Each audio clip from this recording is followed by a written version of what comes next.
एक वृद्ध व्यक्ति जिसकी आयु 80 वर्ष की थी, वह अपने उच्च शिक्षित 45 वर्षीय बेटे के साथ घर के आंगन में बैठे थे। तभी आंगन में लगे अमरूद के पेड़ पर एक प्यारी सी कोयल आकर बैठ गई। वृद्ध व्यक्ति ने अपने बेटे से पूछा कि बेटा, यह अमरूद की डाली पर क्या है?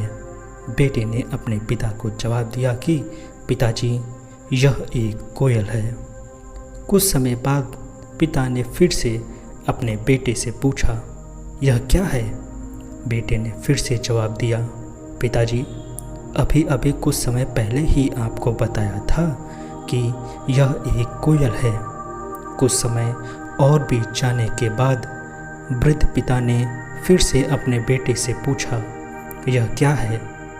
बार बार एक ही सवाल पूछे जाने के कारण बेटे को गुस्सा आ जाता है और नाराज होते हुए कहता है कि पिताजी, आपको समझ नहीं आता है क्या कि यह एक कोयल है?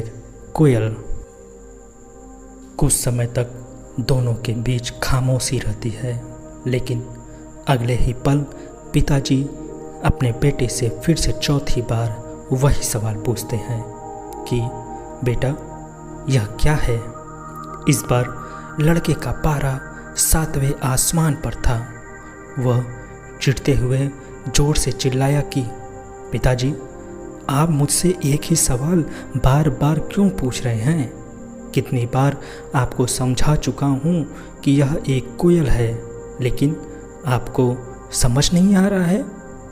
थोड़ी देर बाद वृद्ध पिताजी उठे और चुपचाप अपने कमरे में जाकर एक पुराने बक्से को खोला, जिसमें एक फटी पुरानी धूल से जमी हुई एक डायरी निकालकर वापस अपने बेटे के पास आए, जिसे उन्होंने अपने बेटे के जन्म के बाद से संभाल कर रखा था। पिताजी उस डायरी के पन्ने पलटते जा रहे थे और एक पन्ने पर आकर रुक गए।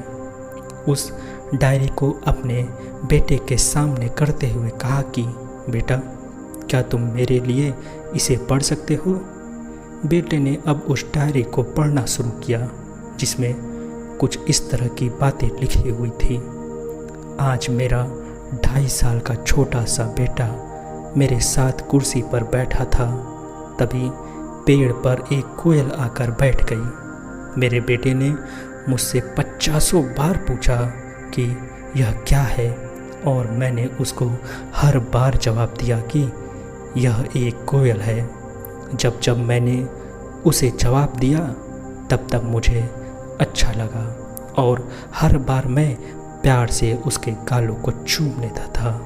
मुझे उसके पूछने पर बिल्कुल भी गुस्सा नहीं आया, बल्कि मुझे अपने मासूम बच्चे के प्रति स्नेह महसूस हुआ।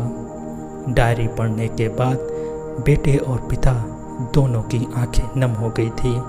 अंतर बस केवल इतना था कि बेटे की आंखें शर्मिंदगी महसूस कर रही थी और पिता की आंखें अपने बेटे के आंखों में आंसू देखकर नम थीं। आशा करता हूँ आपको यह कहानी पसंद आई होगी। हमारे चैनल को सपोर्ट करिए, अपने दोस्तों के साथ वीडियो शेयर करना ना भूलें। ऐसी ही और वीडियो देखने के लिए हमारे चैनल को सब्सक्राइब करना न भूलें। तब तक के लिए थैंक यू सो मच।